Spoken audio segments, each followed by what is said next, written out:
Bueno, para abarcar sistema muscular, hoy vamos a seguir completando un poco esto del sistema locomotor que les planteé en el otro PowerPoint y vamos a entender primero la estructura del músculo en sí, cómo se organiza, cuáles son las funciones o las partes que movemos, cómo las movemos, cómo funciona todo esto y en función a eso sí vamos a tener que aprender, como les decía, en lo del sistema esquelético, los nombres de los músculos del organismo. Como bien ya deben conocer, en el organismo tenemos tres tipos de tejido muscular, que va a ser el músculo esquelético, músculo cardíaco y músculo liso. Se darán una idea, el músculo esquelético es esto que entrenamos en el gimnasio, ¿no? Los músculos que todos por lo generalmente conocemos. Músculo cardíaco, vamos a hacer referencia a lo que son los músculos de las paredes cardíacas.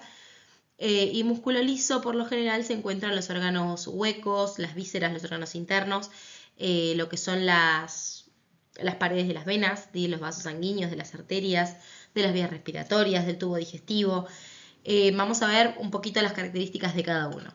En el esquelético es estriado, ¿sí? Ahora lo van a ver en imágenes como para darse una idea. No es necesario que se aprendan la imagen más histológica, ¿sí?, del tejido, pero sí que entiendan y que puedan diferenciar las características de cada uno de ellos.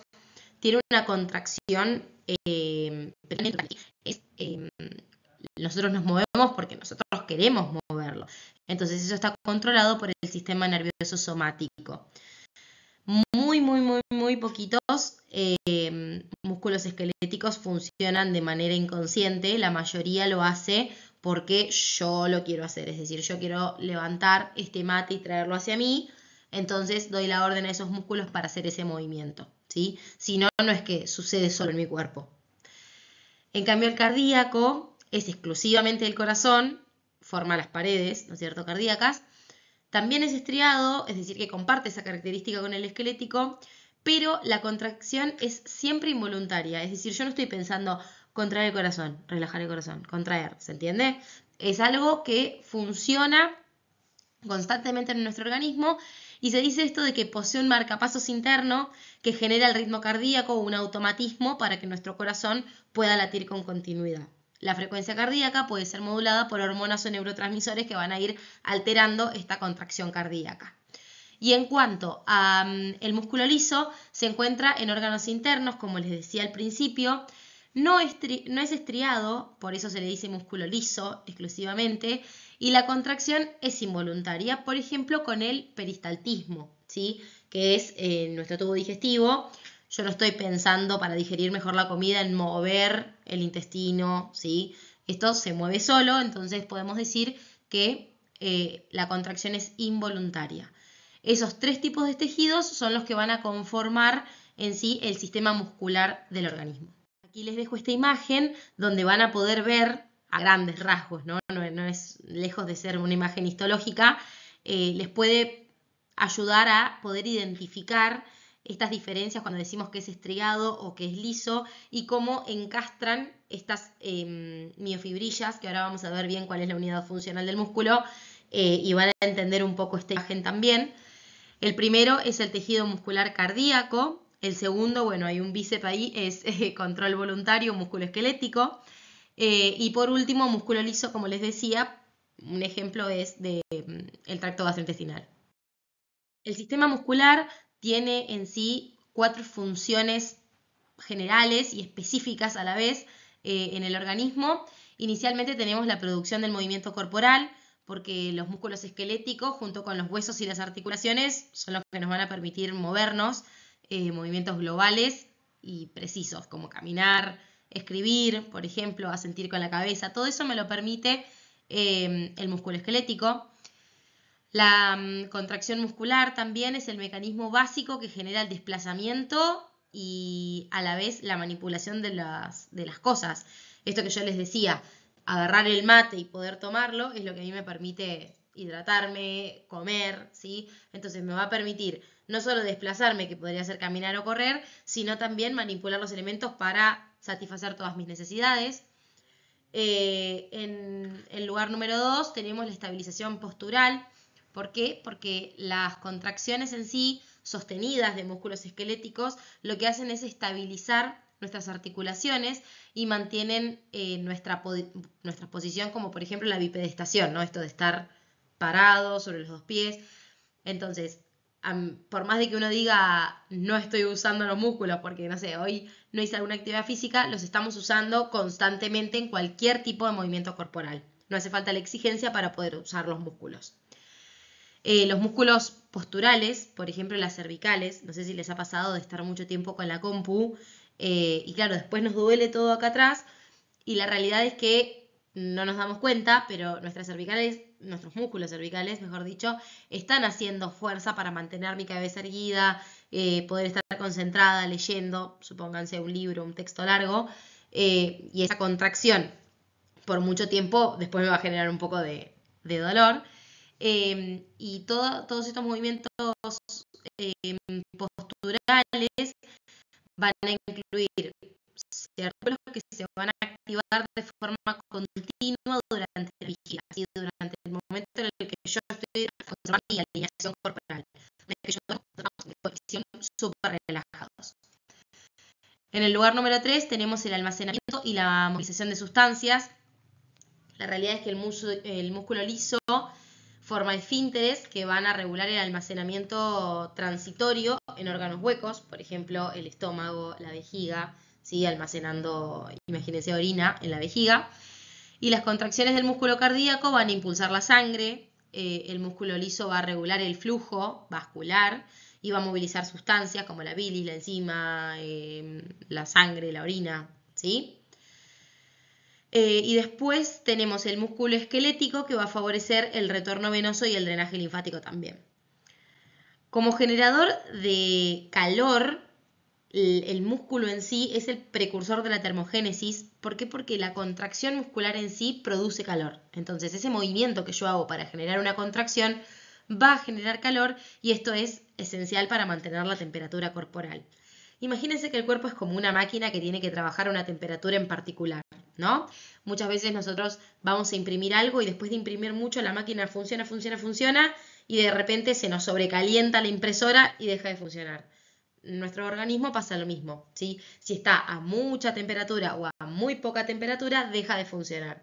Entonces, las contracciones musculares son uno de los mecanismos que nos ayudan a regular nuestra temperatura corporal para que nuestra máquina funcione a la perfección y constantemente, ¿sí? Nosotros tenemos, por más de que no nos demos cuenta, temblores musculares involuntarios que van a aumentar la producción térmica en respuesta al frío. Cuando hace mucho frío, ahí sí puedo temblar, pero si no, a veces ni siquiera me doy cuenta de estos temblores involuntarios que les comento. Ahora bien, para que estas 4 funciones se lleven a cabo, se necesitan las propiedades en sí del tejido muscular. Entonces, ¿qué tiene que tener esa fibra muscular para que me pueda permitir la contracción muscular y así la generación de calor, por ejemplo, ¿no?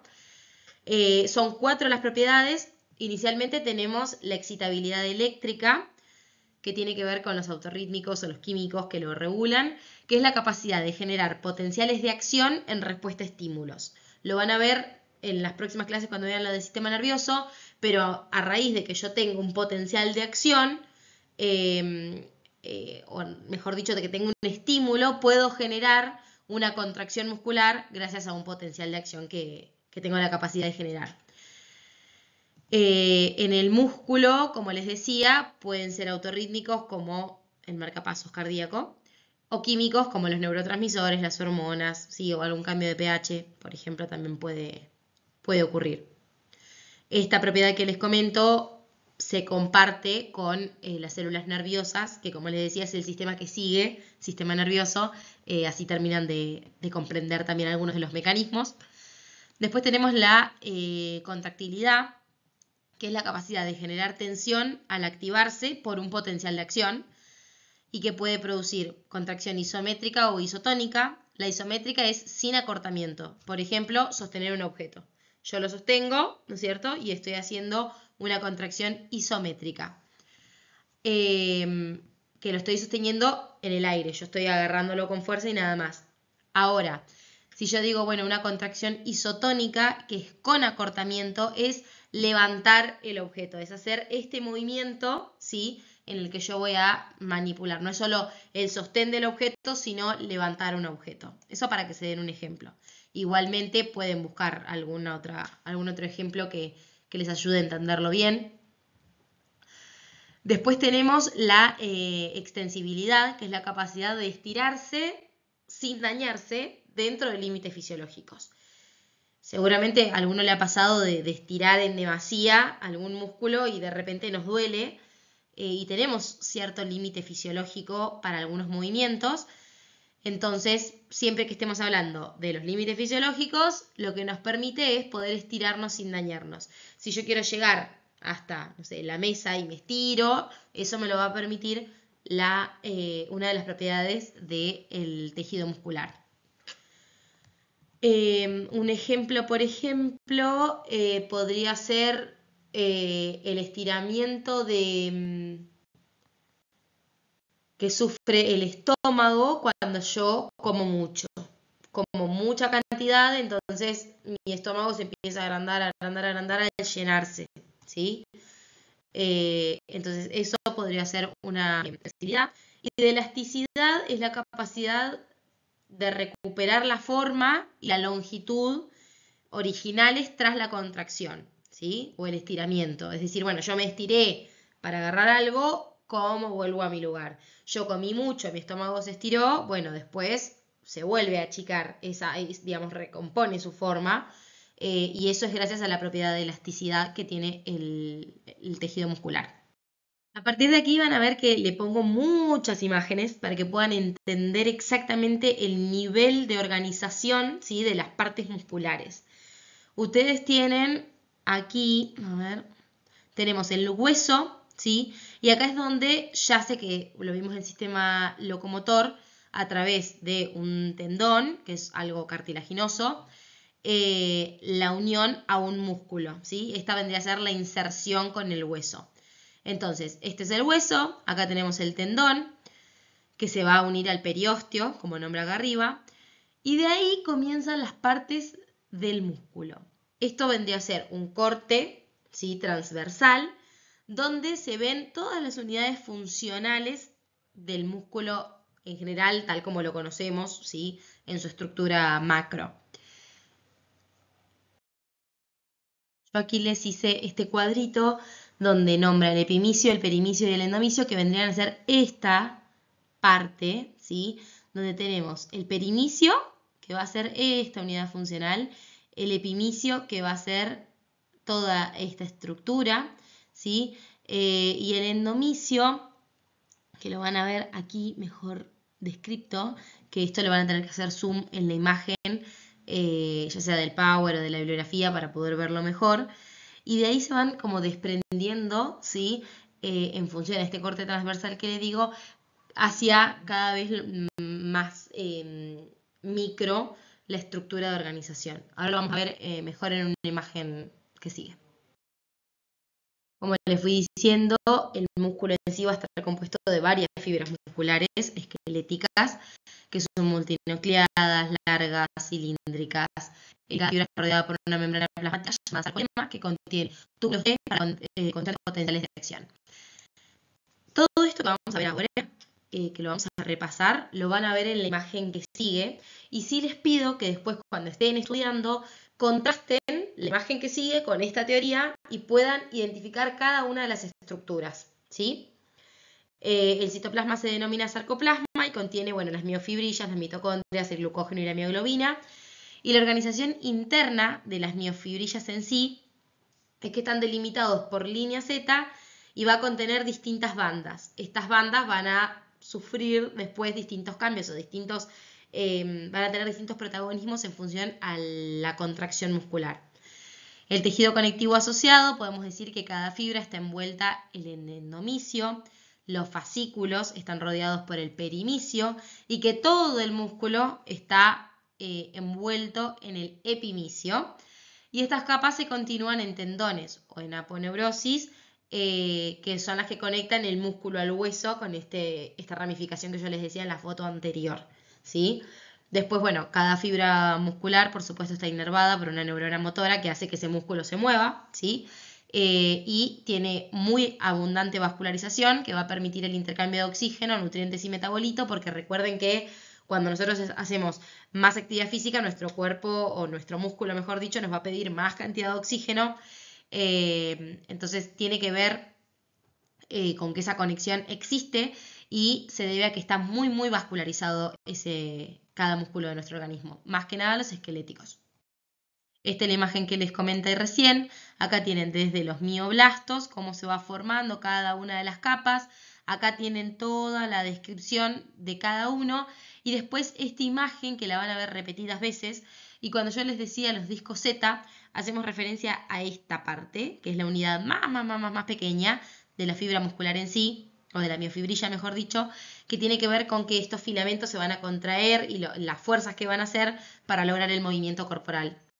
En esta foto se ve mejor la disposición de los filamentos dentro de un sarcómero que se extiende de un disco Z al siguiente. Y vieron que yo les decía que dentro del disco Z hay distintas líneas. Bueno, está la línea M, la banda A, el filamento grueso, filamento fino. Y después en la imagen que sigue está, esta parte sería esta imagen, ¿sí? Que son ya el detalle de la estructura en particular del sarcómero. La realidad es que con todas estas imágenes lo que yo quiero que entiendan es el mecanismo de una contracción muscular. Yo para entender el mecanismo de una contracción, que después van a ser incluso las contracciones que atiendan en el trabajo de parto, necesito saber cuáles son las unidades funcionales que lo integran. Muy simple sería decir, sí, la contracción del músculo. Bueno, ¿cómo se contrae ese músculo? ¿Cómo funciona este proceso? ¿Qué hormonas están involucradas? Entonces, toda esta teoría que yo les estoy dando ahora es para entender quizás procesos un poco más complejos del organismo, pero sin esta base no van a poder llegar con éxito a entender la fisiología pertinente a la carrera, ¿sí? Entonces, todo esto que yo les digo, además de la explicación que tienen acá en el video, lo van a tener abordado en profundidad en el libro. Entonces, no le tengan miedo, pónganse a leer, lean a las veces que sea necesaria. En YouTube hay algunos videos que también explican esto con inteligencia artificial, con algunos que, digamos, a medida que van relatando los profesores, van haciendo la interacción de la contracción y explicando de forma clara, sencilla, concisa, como para que puedan asentar los conocimientos respecto a esto. En cuanto a las proteínas musculares, no me preocupa que se sepan todas las descripciones de memoria, pero sí que sepan que hay distintos tipos de proteínas que sirven para diferentes cosas, que no siempre se ven en todos los tipos de contracciones musculares y que estén al tanto de esto porque después hay ciertas patologías que influyen o afectan, mejor dicho, alguna proteína en particular, ¿sí? O que tenemos alguna patología y nos da alterada la troponina, por ejemplo. Entonces, si nosotros no sabemos de dónde viene eso, cuál es el mecanismo, por qué, qué nos puede llevar a eso, no vamos a entender tampoco la fisiopatología de la que estemos hablando después. Entonces, repasen bien la descripción en función al tipo de proteína. Todo esto estamos hablando siempre del músculo esquelético. Aquí les dejo, seguramente, bueno, en el ingreso tuvieron nivel químico de organización, ¿no? Donde arrancábamos de la ciencia de los carbonos en cómo estaba estructurado el organismo. Acá este cuadro me parece súper importante traerlo porque hace esto mismo, ¿no? Hacer un nivel de organización dentro del músculo esquelético. Entonces tenemos el músculo grande, después el fascículo, después una fibra muscular, después la miofibrilla y después los filamentos. Entonces ahí pueden identificar cada una de las estructuras en particular. Para entender mejor la contracción, vamos a pensar en el modelo del filamento deslizante, que describe cómo los filamentos de actina y miosina se deslizan unos sobre los otros para cortar el sarcómero, generando justamente la tensión y el movimiento. Yo les nombré las estructuras involucradas y luego vienen las etapas del proceso contráctil. Ahora ustedes me van a escuchar comentárselas y lo van a creer muy complejo y después cuando lo vean en la imagen siguiente quizás se simplifica un poco esta teoría. En primer lugar tenemos la generación del potencial de acción, donde una neurona motora va a liberar acetilcolina en la unión neuromuscular. Es decir, va a decir a ese músculo que se mueva, ¿sí? Generando la acción muscular, generando que ese músculo diga, me están llamando. Después viene la liberación de calcio, donde el potencial de acción se propaga por los túbulos T y el retículo sarcoplásmico va a liberar iones de calcio. Cuando se liberan los iones de calcio, ahí inicia la contracción, ¿sí? El calcio, se va a unir a la troponina, esto va a cambiar de forma, van a pasar algunos procesos en el medio, pero lo más importante es que se va a iniciar el desplazamiento de los filamentos. Una vez que las cabezas de miosina realizan el movimiento de flexión o ese golpe de fuerza, lo que va a suceder es que ocurre el movimiento porque el sarcómero se va a acortar y va a generar la contracción que estamos buscando. Y luego, en el ítem número 5 tenemos la terminación, que básicamente es cuando el músculo se relaja. ¿Por qué? Porque el ATP, que vendría a ser el adenosín-trifosfato, permite que la miosina se desacople de la actina. Entonces, si cesa el estímulo, el calcio se reabsorbe rápidamente, es decir, que no vuelve a ocurrir una contracción. El calcio se reabsorbe en el retículo sarcoplásmico y la tropomiosina vuelve a cubrir los sitios activos y ahí el músculo entra en relajación nuevamente.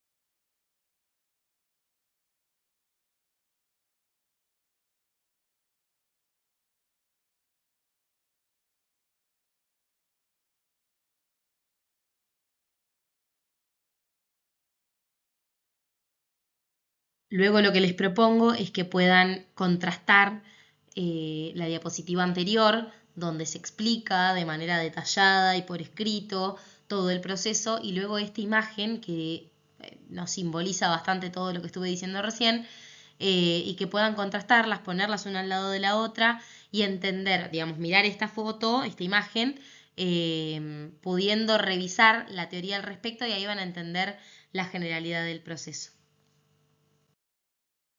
En cuanto a metabolismo muscular y producción de ATP, yo les dejé las imágenes aquí de las 3 grandes vías, o las 3 vías principales, mejor dicho, para la obtención de ATP. La realidad es que el adenosín-trifosfato es una fuente inmediata de energía que necesitamos para la contracción muscular y se puede obtener por cualquiera de estas 3 opciones. La primera es por fosfocreatina, que va a ser energía rápida y que nos va a durar segundos. Después viene la glucólisis anaeróbica, que usa glucógeno, genera ATP y ácido láctico. Y después la respiración aeróbica, que usa glucosa, ácidos grasos y oxígeno. Y esto nos va a permitir tener energía por un tiempo sostenido, ¿sí? ATP en mayor cantidad de tiempo, entonces la contracción muscular también va a poder ser por más tiempo. Les puse las imágenes para que puedan graficarlo mejor en la mente, que les sea más claro de entender, pero no hace falta que se aprendan la imagen, sino esto de que necesitamos el ATP para que nuestros músculos funcionen y sí repasar cuáles son estos 3 mecanismos. Bueno, ahora vamos a ver tejido muscular cardíaco y liso, que van a ver que son mucho más compactos, mucho más cortos los temas. En tejido cardíaco está formado por fibras musculares estriadas, similares al esquelético, como les había dicho al principio, en disposición de actina, miosina, bandas y disco Z, y que las fibras están conectadas por discos intercalados que van a contener desmosomas, que es la unión mecánica entre células, unión en hendidura, que vendría a ser la unión gap, que permite el paso de potencial de acción entre fibras. Esto lo van a ver en el sistema nervioso con Eduardo en las clases que siguen. Y por supuesto que tiene endomicio y perimicio, pero carecen de epimicio, ¿sí? Y en cuanto al tejido muscular liso, podemos decir que se activa de forma involuntaria, al igual que el cardíaco, como les dije al principio, y que existen dos tipos, los viscerales o las de unidades múltiples, como pueden ser los de fibras independientes, como grandes arterias, vías aéreas, los músculos del iris, por ejemplo, los músculos erectores del pelo, ¿sí? Y en sí son fibras fusiformes con núcleo central que van a contener filamentos finos y gruesos sin sarcómeros, entonces el aspecto no es estriado. Los mecanismos de contracción van a hacer que el calcio activa el deslizamiento entre filamentos finos y gruesos, la tensión se transmite a los filamentos intermedios y luego a los cuerpos densos que están unidos al sarcolema.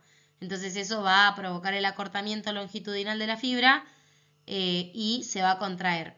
Se va a contraer porque la fibra se va a enrollar como un tirabuzón y después va a girar en sentido opuesto cuando se relaja y va a volver a la posición inicial. Todos los músculos del cuerpo, excepto el iris y los erectores del pelo, que va a ser músculo liso, derivan del mesodermo. Durante el desarrollo, el mesodermo se origina en columnas segmentadas llamadas somitas y están ubicadas a ambos lados del tubo neural. Las somitas aparecen desde el día 20 del desarrollo embrionario, ¿sí?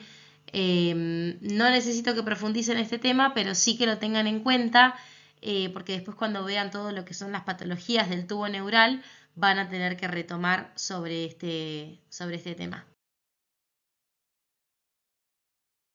Luego de ponerle un poco de humor a la clase, les digo, ojito respecto a esto, sí necesito que se sepan todos los nombres de los músculos del cuerpo. Me parece fundamental como profesionales de la salud que si nos encontramos en el pasillo de un hospital podamos hablar con propiedad, podamos nombrar los músculos y que todos estemos hablando el mismo idioma. Así que por favor, lo que son los músculos y los huesos tienen que estar involucrados a la perfección en su vocabulario. Aquí les dejo los músculos del suelo pélvico. Estos sí son más específicos de la profesión de ustedes. La realidad es que van a necesitar profundizar todas estas estructuras porque, como les dije anteriormente, cuando después vean trabajo de parto, por ejemplo, esta estructura tiene que estar completamente clara e incorporada para que no tengan que volver a retomar sobre estos conceptos que son súper básicos y que puedan avanzar en el crecimiento del aprendizaje significativo y poder ir aprendiendo otros mecanismos del cuerpo. Entonces, esto por favor, estudienlo, la localización de cada uno de los músculos del suelo pélvico. Nuevamente les digo muchas gracias por escucharme, por haberme prestado atención y llegar hasta acá conmigo. Les dejo aquí debajo los canales de contacto docente, ya sea por Moodle o por mail, donde puedan contactarme para hacer cualquier pregunta respecto a este tema, ¿sí? Nos vemos, muchas gracias y espero sus consultas.